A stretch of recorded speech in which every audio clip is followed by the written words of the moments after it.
هنعمل مع بعض احلى كشري مصري ممكن تعمليه. هنعمل النهارده احلى زهرة قرنبيط ممكن نجربها بالطريقة التحفة دي.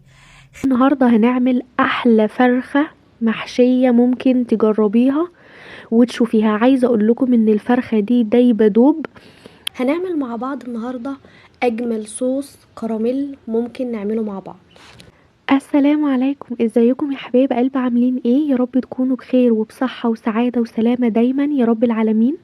النهاردة هنعمل احلى فرخة محشية ممكن تجربيها وتشوفيها. عايزة اقول لكم ان الفرخة دي دايبة دوب وفي وقت قليل جدا عملناها ومش هتاخد منكم اي وقت ولا مجهود. نقول بسم الله ونبدأ باول حاجة هنعملها. اي حاجة هنحطها على النار ونبدأ نحط فيها يا شوية من الزيت يا معلقة من السمنة، اللي تحبيه تقدروا تحطيه عادي مفيش اي مشكلة. ومعايا هنا كوبايتين من الرز انا غسلاهم ومصفيهم كويس جدا علشان هنحمرهم مع بعض. كده الرز بتاعي بدأ ياخد اللون اللي انا عايزاه، اللون ده كويس جدا. هديله كمان تقليبة كده وانا مجهزة معاكم. معايا الكبدة والقناصة بتاعة الفرخة انا قطعتها كويس جدا. هسيب ليها مكان شوية كده علشان اعمل لها صدمة ما تنزلش اي سوائل، انا عايزاها تنشف على طول.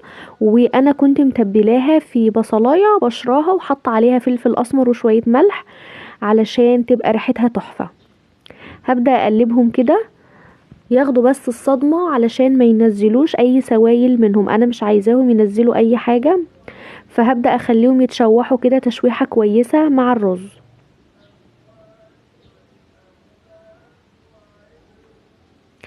كده خلاص كان لونهم اتغير اتشوحت شوية. هقلبهم كمان شوية وهقولكم دلوقتي هنعمل ايه.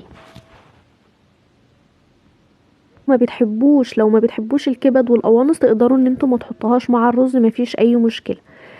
هنا خلاص سبت بقى الرز يتشوح كمان شوية وانا معايا كنت بقشر بصلتين كبار وحط عليهم فلفل اسمر وملح ودعكهم كويس جدا مع بعض.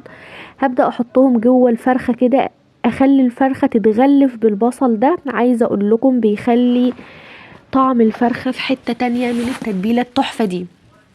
لما بتستوي كده في الفرخة بتبان جدا في طعم الرز والفراخ، بتخلي الفرخة طعمها خطير.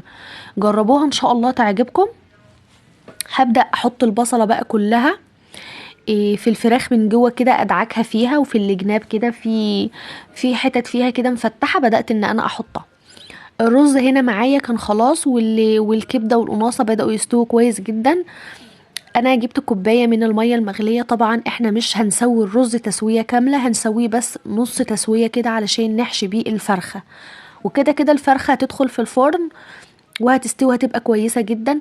عايزة اقول لكم الفرخة دي انا ما حطيتهاش وانا بتبلها، انا كنت مديها صدمة على النار السوائل اللي فيها بس تنشف، يعني معلقة سمنة عشان ما طولش عليكم وقت الفيديو. بدأت ان انا احط الفرخة على النار واديها صدمة كده على الجنب القاعدة من تحت ومن فوق. الرز هنا بقى نيجي عند الرز انا حطيت له معلقة صغيرة من الملح وهغطي عليه بقى يستوي نص كده تسوية مع بعض. الفرخة زي ما قلت لكم انا خدتها شوحتها بس كده كصدمة. هنا خلاص غطيت عليه، لون الفرخة باين ان هي اخده صدمة بس. الرز انا خلاص كنت حسيت ان هو كده نص تسوية كده كويس جدا. قعد قد ايه على النار على بال بس المية ما نشفت منه كده وخلاص. هبدأ ان انا احشيها بقى زي ما احنا شايفين كده. مش هنحشيها كتير نكبسها علشان الرز يستوي. لو انتي كبستيها بالرز قوي الرز جوه مش هيستوي، مش هياخد راحته في التسوية. كده خلاص انا كنت حطيت البطاطايتين دول في الفرخه في اخرها كده علشان الرز ما يخرجش وهيستووا وهيبقوا تمام جدا. انا هنا كنت قطعت بص سوري جزر وبطاطس وطماطم انا قطعتهم حلقات كده. والبصلتين اللي انا كنت بشراهم اخدت منهم كمان معلقتين وبدأت ان انا اقلب كل ده في بعضه اتبلهم كده مع بعض. عايزه اقول لكم ان دول بيتاكلوا قبل الفرخه تبارك الله بيبقى طعمهم حلو قوي. فانا هقلبهم مع بعض يتبلوا شويه. عايزه اقول لكم كمان ان ده تغيير في الانواع اللي احنا بنطبخها الكتير، وحاجه كده تحفه لما بتتحط كده لو عامله عزومه او حاجه. بتخلصي على طول بتحطيها في الفرن وبتبقي خلاص خلصتي من الحوار بتاع الفراخ. كيس حراري معانا كده، وهبدأ ان انا احط فيه تعفيرة صغيرة كده من الدقيق، لازم نحطها علشان الفرخة ما تلزقش في الكيس. كل الحاجات اللي احنا تبلناها بالبصل والطماطم والبطاطس والجزر هنحطهم في الكيس، وهنبدأ ان احنا نحط الفرخة معاهم. لو عايزة تربطي الرجول بتاعة الفرخة مفيش اي مشكلة، انا ما ربطتهاش واكتفيت ان انا احطها كده تبقى كويسة جدا. وهقفلهم بالقفل اللي بيبقى بيجي مع الاكياس ده، وهنبدأ ان احنا نفتح كام فتحة كده بحيث ان البخار يخرج من الفرخة. يعني ما ينفعش تحطي الكيس كده وتسيبيه من غير ما تعملي الفتحات البسيطة جدا دي. في صينية كده موجودة عندك، وتبدأي تحطي الفرخة في الصينية، وما تقلقيش هي هتنزل كل السوائل بتاعتها، هتنزل في الصينيه وهتبقى تحفه. حطيتها قد ايه في الفرن؟ حطيتها ساعه وربع في الفرن على الهادي خالص، بقت تبارك الله بالشكل التحفه ده. عايزه اقول لكم مستويه جدا، طعمها تحفه تبارك الله بالهنا والشفا، ما قعدتش من حلاوتها وجمالها. عايزه اقول لكم تجربوها وان شاء الله هتعجبكم وتعملوها احسن من ما انا عملتها. كمان ناحيه التسويه بتاعتها عايزه اقول لكم مستويه جدا، لان انا مدياها صدمه على النار، مشوحاها كده بمعلقه سمنه صغيره ان الدم بتاعها كله ينشف. فعايزه اقول لكم مستويه، واللحمه اللي جوه بيضه هوريكم دلوقتي عامله ازاي. كمان البطاطس اللي انا حطيتها، البطاطس مستويه خالص ومش مهريه زي ما هي اهي، انا كنت بوريها لكم. تبارك الله تحفه. اهم حاجه ما ننساش نصلي على النبي في التعليقات تحت عشان ناخد الثواب مع بعض. يا رب الفيديو يكون عجبكم، واستنوني في فيديوهات جايه كتير. هوريكم دلوقتي ان الفراخ مستويه حلوه قوي. شايفين لون الفراخ عامل ازاي؟ مستويه جدا، ما فيهاش اي حاجه من جوه، تحفه تبارك الله. يا رب تعجبكم وتقوموا تعملوها وتجربوها وتعملوها احسن من ما انا عملتها. كمان تسلم ايديكم وعينيكم مقدما. البطاطس اللي انا حطيتها في الفرخه من الاخر كده زي ما هي. عايزه اقول لكم ان الرز اللي جواها طعمه تبارك الله تحفه، ومفلفل جدا مش معجن، ومستوي حلو قوي، والبطاطس كمان تبارك الله تحفه. انا كده اكون خلصت الفيديو بتاعي، يا رب يكون عجبكم. ما تنسوش تصلوا على النبي وتعملوا لايك. سلام عليكم. السلام عليكم، ازيكم يا حبايب قلب؟ عاملين ايه؟ يا رب تكونوا بخير وبصحة وسلامة وسعادة دايما يا رب العالمين. احنا النهاردة هنعمل مع بعض احلى كشري مصري ممكن تعمليه. الكشري بقى بتاع البيت اللي طعمه تحفة، هعمله لكم بنفس تكات المحلات اللي انتوا بتحبوا تاكلوه بره. هنقول بسم الله ونبدأ مع بعض. بأول حاجة انا جبت 3 بصلات وسط، وقطعتهم حلقات كده، غسلتهم كويس جدا ونشفتهم. حطيت عليهم رشة من الملح، ومعلقة من الدقيق، ومعلقة من النشا.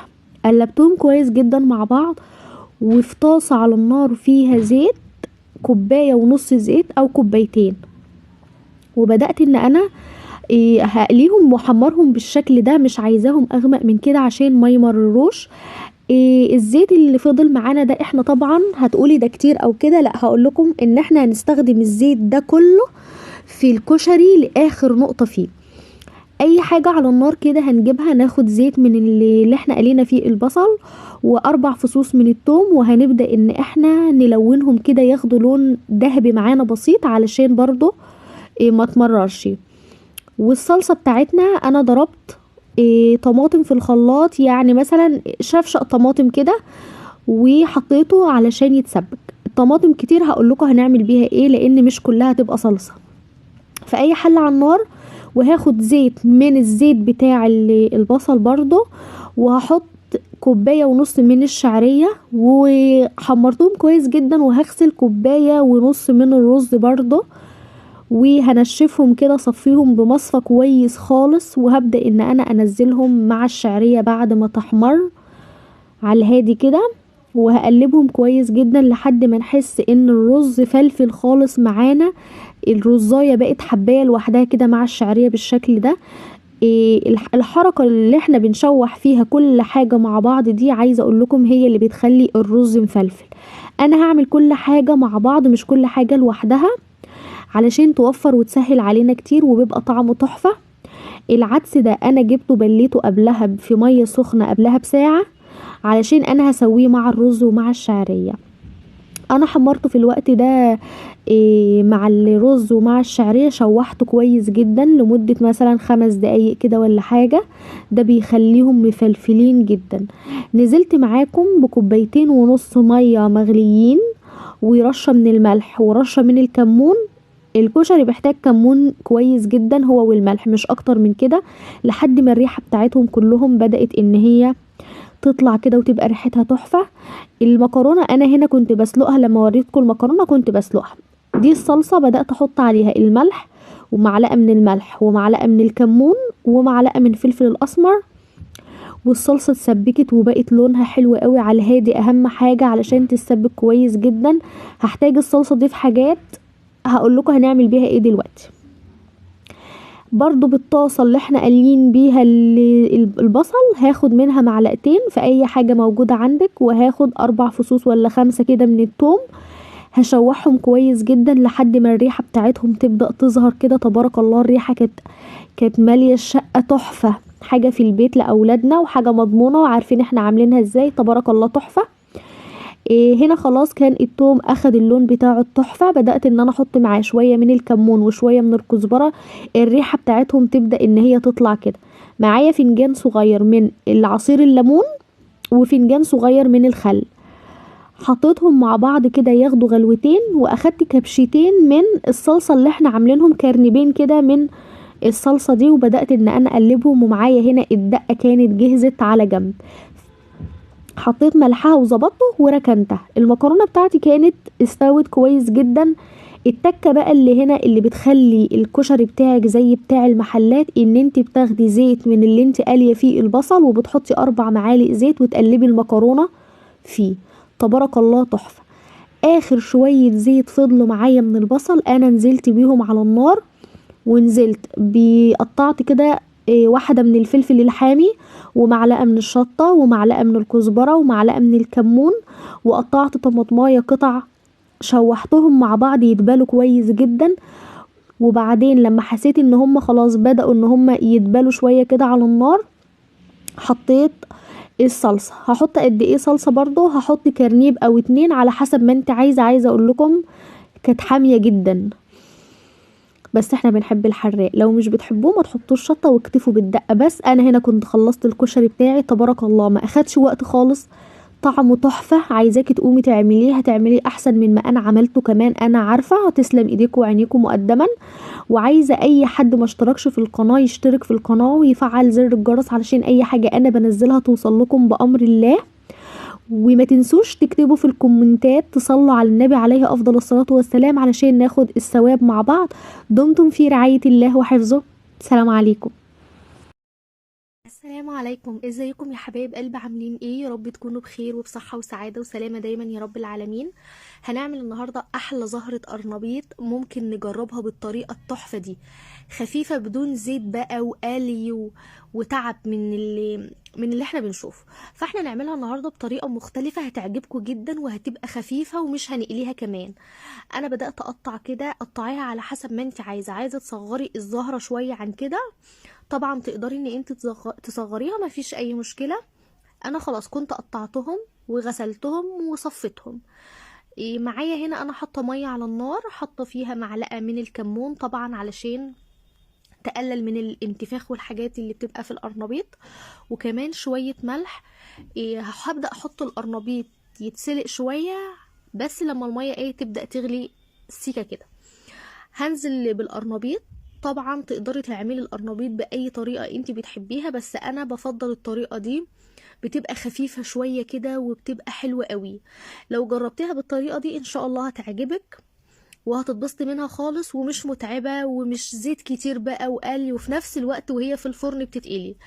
هنزل بالقرنبيط، هنديله كده سلقه. هيقعد على النار قد ايه؟ هيقعد على النار ربع ساعه مثلا. هتعرفي منين ان هو اتسلق؟ هوريكي دلوقتي برضو، هتضغطي عليه كده وازاي وتعرفي اتسلق ازاي وان كده كويس خالص.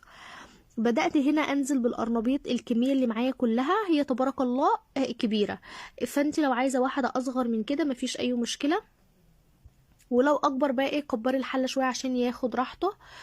لما حطيت القرنبيط حسيت ان المية هتبقى قليلة شوية، فبدأت ان انا ازود المية تغطيه شوية كده علشان يعرف ياخد ويدي كده في الغليان. بدأت ان انا اقلبه، هجيب الجزء اللي تحت فوق بحيث ان هو كله ياخد سوا مظبوط مع بعضه. طبعا الكمون مهم جدا في المية بتاعة السلق، مهم جدا جدا جدا، حلو قوي علشان الانتفاخات والغازات اللي بتبقى في قلب القرنبيط.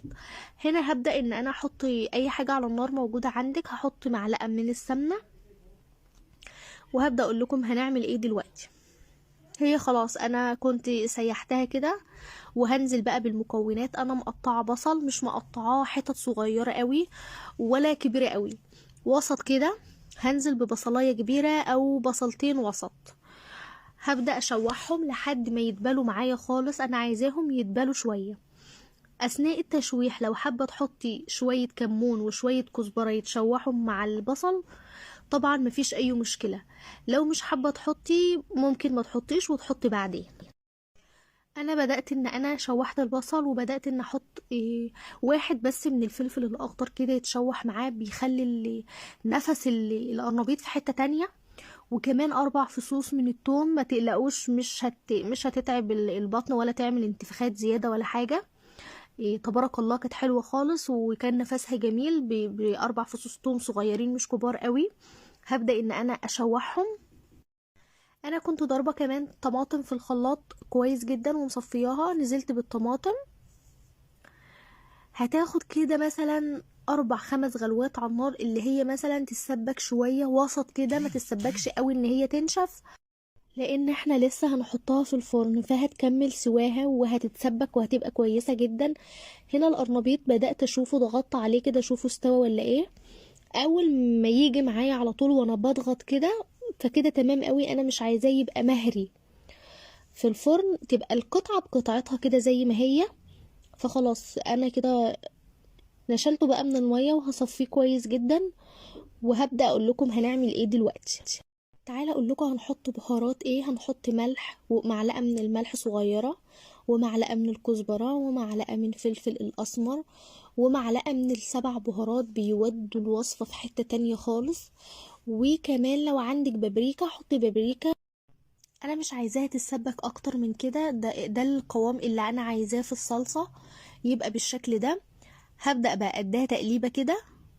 انا حسيت ان هي محتاجة شوية ملح، فانا ضفت لها كمان شوية ملح. هبدأ انزل بقى بالقرنبيط، هاخد زهرة زهرة كده بالراحة، وهبدأ احطها جنب بعضها، وبعد ما اخلص ارصهم بالشكل ده. هحاول ان اقلبهم تقليبة كده في الصلصة، بحيث ان يبقى من فوق عليهم صلصة من فوق ومن تحت. لما احطها في الفرن هتحمر وهتبقى تبارك الله تحفة، ولونها هيبقى كأنك انت حمرتيها قبل ما تحطيها في الزيت بالظبط. سخنت الفرن قبلها ب10 دقايق كده علشان تنجز معايا على طول. تبارك الله اخدت قد ايه؟ اخدت تلت ساعة مفيش غيرهم. لونها تحفة، الصلصة بتاعتها نشفت فيها وبقت كويسة جدا، ما اتهرتش، الزهراية خارجة كده زي ما هي. سواها حلوة قوي، خفيفة جدا، بدون قلي، حلوة خالص، ولونها كمان جميل كأنك حمرتيها بالظبط. انا هنا اخدت قطعة اوريكم مستوية، مش مهرية ومش بتشد، كويسة جدا. تبارك الله، جربوها بالطريقة دي ان شاء الله تعجبكم. النهاردة هنعمل فيديو الطماطم، هنعمل مع بعض صلصة طماطم. السلام عليكم على احلى واغلى ناس في الدنيا، يا رب تكونوا بخير. النهاردة هنعمل فيديو الطماطم، هنعمل مع بعض صلصة طماطم. فيديو مهم جدا لحبايبي اللي بيحبوا التفريزات وخصوصا الطماطم. هنعمل مع بعض صلصة الطماطم بطريقة مميزة جدا جدا، وهتقعد معاكي سنة وزيادة بنفس الطعم واللون والريحة. انسي ان هي يتغير طعمها، انسي اي حاجة ممكن تواجهك فيها بعد الطريقة دي. هنخلي بالنا لازم نعملها مظبوطة علشان هي اللي هتظبط طعم اي خضار هنعمله بيها بعد كده. تعالوا يلا نشوف الطريقة مع بعض على طول، وياريت تتابعوا الفيديو الاخر لان فيه معلومات مهمة جدا هتفيدكم. هنقول بسم الله ونبدأ بأول حاجة. هنسمي الله وهنغسل الطماطم كويس جدا، ونجيب نوع كويس جدا علشان نعرف نفرز بيه الطماطم، تكون القشرة بتاعته رقيقة مش سميكة، والطماطمية بتكون ملحمة وما فيهاش طماطم كتير. فدي احلى طماطم ممكن نعملها مع بعض. فنخلي بالنا واحنا بنشتري الطماطم. هنبدأ ان احنا ننضف القطعة الصغيرة اللي فوق بتاعة الطماطم، وهنبدأ نقطعها 4، وعلى النار كده هنحطها على نار عالية عادي جدا، وهنبدأ ان احنا نحطها على النار. وبعد كده هنبدأ ان احنا نغطيها، لان لما بنغطيها البخار اللي طالع من الطماطم بتنزل وبتنزل المية بسهولة وبتستوي على طول. بعد حوالي 35 دقيقة بنبدأ ان احنا نكشف الطماطم، بتبدأ ان هي تنزل المية بتاعتها بالشكل اللي احنا شايفينه، بس الطماطم لسه ما استوتش قوي.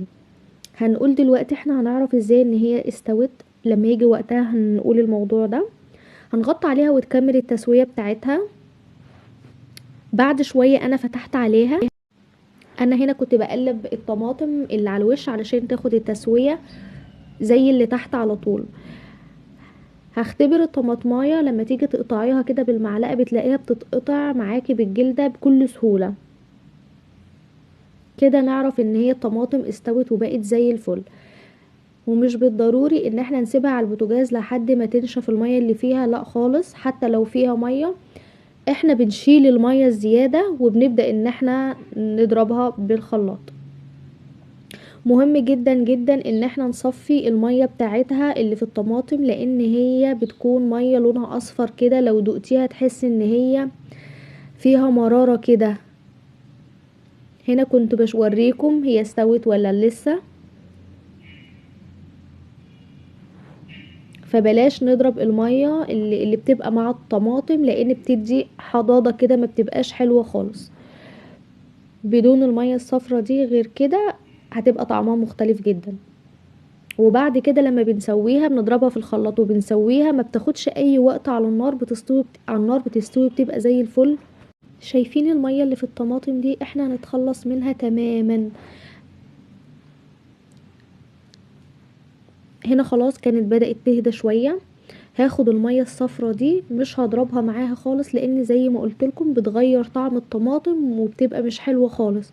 ولما بتيجي تسبكيها تاني بعد ما بتضربيها في الخلاط بتديكي ميه كده، الطماطم ما بتبقاش مسبكه، بتاخد على النار وقت طويل جدا.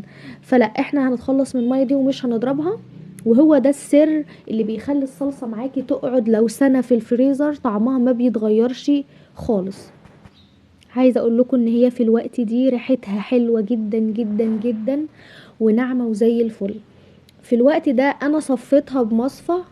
بلاش تحطيها من غير ما تصفيها، لان بيبقى فيها قطع كده زي قشر كده، ما بيبقاش حلو خالص لو احنا بناكل، مش مستحب كده في الطبخة خالص. فانتي لازم تصفيها قبل ما تحطيها. هتبدأي بقى ان انتي تحطيها على النار، على نار هادية خالص، وبتبقى زي ما احنا شايفين كده. شايفين هنا لونها ما شاء الله، والقوام بتاعها حلو جدا جدا. حطيتها على نار هادية خالص. لما المية ما بتنضربش معاها ما بتبقاش خفيفة، بتبقى زي ما احنا شايفين. هحط معلقة من الملح وكمان معلقة من السكر، لان السكر طبعا بيقلل من حموضة الطماطم وما بيعملش كده ايه ساعة ما احنا بنيجي ناكل حرقان شوية كده على الصدر من الحموضة. فالسكر لازم ان احنا نحطه. وكمان معانا ربع كوباية من الزيت هنحطها. لو انتي هتحطيها في الفريزر في اكياس، الزيت تحطيها معاها بالمنظر ده. لو هتحطيه في برطمان يبقى من الافضل ان انت تحطي الزيت على وش الصلصة من فوق. ويا ريت وانت بتاخدي صلصة تكون المعلقة نظيفة. ويا ريت لو معلقة خشب، مش اللي المعدن العادي، يا ريت لو خشب افضل. ولا هتعمل عفونة ولا هيجرالها اي حاجة، وهتفضل عندك في التلاجة فترة طويلة جدا. فبلاش تستخدمي معلقة تكوني حطاها في اكل او مقلبة بيها حاجة وتاخدي بيها الصلصة، هتفضل معاكي زي الفل. في الوقت دي هي كانت بتغلي، مش هتغلي كتير لان هي تقيلة اصلا. غلوتين 3 كده، وهنسيبها تبرد وتهدى ونبدأ نشوف هنعمل ايه. انا هنا في الوقت ده كنت خلاص غطيت عليها شوية، تاخد غلوتين وانا مغطية عليها. المية بتاعة الطماطم انا ما ضربتهاش معاك، وهي دي اللي طلعت من الطماطم. في الوقت ده بقى هي كانت بتغلي وكانت بالقوام التحفة ده. طبعا هنسيبها تبرد خالص وتهدى، وبعد كده نبدأ ان احنا نعبيها في اي حاجة بقى احنا عايزينها. انا كنت هعمل شوية احطهم في التلاجة في برطمان كده عادي، ولو الباقي نحط الباقي في اكياس في الفريزر عادي. بس بعد ما نعبي البرطمان كده هنحط على وشه زيت علشان يحفظ الصلصة، ولا تعفن ولا يطلع عليها طبقة من فوق ولا اي حاجة، تستخدميه ويبقى زي الفل زي ما احنا شايفين. تبارك الله، لونها حلو قوي وريحتها جميلة، وبتوفر عليكي بقى مجهود ووقت. تبارك الله، تقومي تعمليها وتعمليها احسن من ما انا عملتها. تسلم ايدك وعينك مقدما. انا كده اكون خلصت الفيديو بتاعي. يا رب الفيديو يكون عجبكم. ما تنسوش تعملوا لي لايك وتشتركوا بالقناه وتفعلوا الجرس علشان اي حاجه انا بنزلها توصل لكم بامر الله. دمتم في رعايه الله وحفظه. السلام عليكم. السلام عليكم، ازيكم يا حبيب قلب؟ عاملين ايه؟ يا رب تكونوا بخير وبصحة وسعادة وسلامة دايما يا رب العالمين. هنعمل مع بعض النهاردة اجمل صوص كراميل ممكن نعمله مع بعض. نقول بسم الله ونبدأ. في اي حاجة عندك على النار كده هتجيبي 8 معالق من السكر، اي سكر حبيبات موجود عندك، مش نوع معين طبعا. هنبدأ ان احنا نكرملهم كويس جدا، طبعا على الهادي خالص علشان السكر ما يتحرقش مننا ويمرر. فهنبدأ ان احنا حتى لو لونه اغمق شوية وهو على الهادي مش هيمرر زي ما اتعلى عليه. اول ما يبدأ ينزل كده المية بتاعة السكر هنبدأ ان احنا نديله تقليبتين 3 ونركنه على جنب على الهادي لحد ما يفك خالص. ومعايا 4 كوبايات من اللبن، عليهم معلقتين من النشا، معلقتين او 3 لو بتحبيها جامدة قوي، ورشة من الفانيليا. هحطهم على جنب ونجيب بقى ايه السكر اللي احنا كرملناه علشان نضيف عليه اللبن بالنشا. كده حلو قوي، لونه حلو ومفيش فيه اي مرارة. هننزل عليه معلقة من السمنة، وهننزل عليه اللبن اللي ضفنا عليه النشا والفانيليا. هنقلبهم كويس جدا زي ما احنا شايفين لحد ما توصلي للقوام اللي انت عايزاه. لو عايزة القوام خفيف شوية تمام مفيش مشكلة، لو عايزة تسيبيه يتقل شوية برضو زي ما تحبي. هنا في الوقت ده كانت بدأت تتقل معايا وتبقى بالشكل ده، ناعمة وشكلها تحفة وطعمها وريحتها خطيرة. هبدأ ان انا في اي قوالب عندك، اي حاجة عندك، هتبدأي ان انت تنزلي نصها كده من الصوص ده، والنص التاني هقولكوا هنعمل فيه ايه. طبعا لما بندخلهاش التلاجة غير لما تبرد خالص، بندخلها شوية التلاجة بتبقى طعمها تحفة. معايا هنا قطعتين من الشوكولاتة يعززوا الطعم ويدوا لون تحفة. اللي فوق هتبقى لونها فاتح، واللي تحت لونها فاتح، واللي فوق بالشوكولاتة طعمها وشكلها خطير.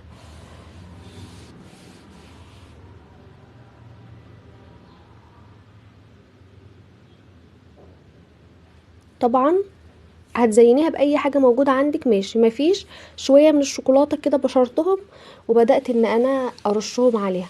عايزة اقول لكم تبارك الله طعمها جميل جدا، وفي لحظة هتعمليها لولادك وانتوا قاعدين كده في الشتاء، تحفة تبارك الله بالشكل الجميل ده.